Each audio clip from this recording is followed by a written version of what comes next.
दिया रे।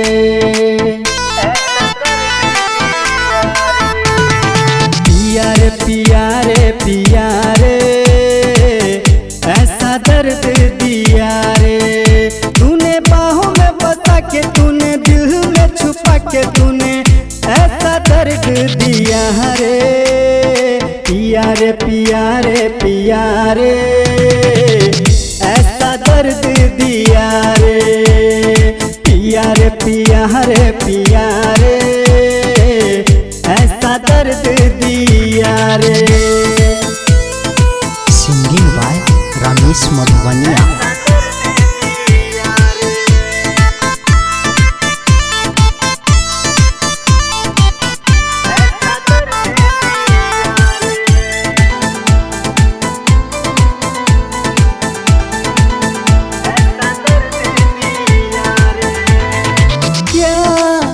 मैं करूं कैसे मैं रहूं,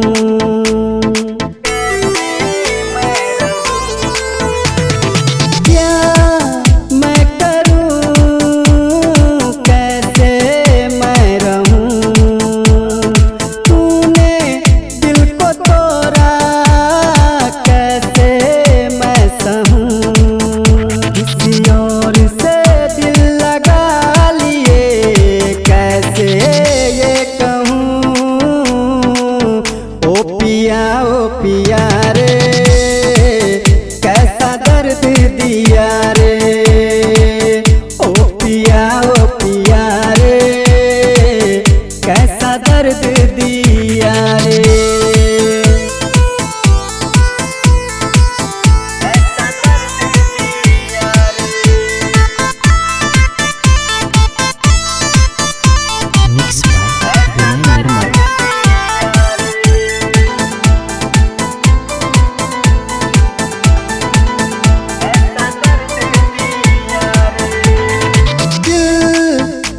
कसूर था जो मुझको ना समझ पाया।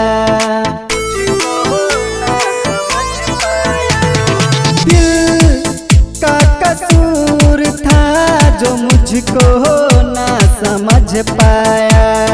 पल में भुला के सपने सारे तोड़ दिया।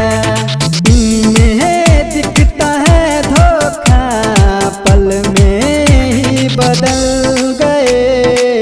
ओ पिया रे कैसा दर्द दिया रे।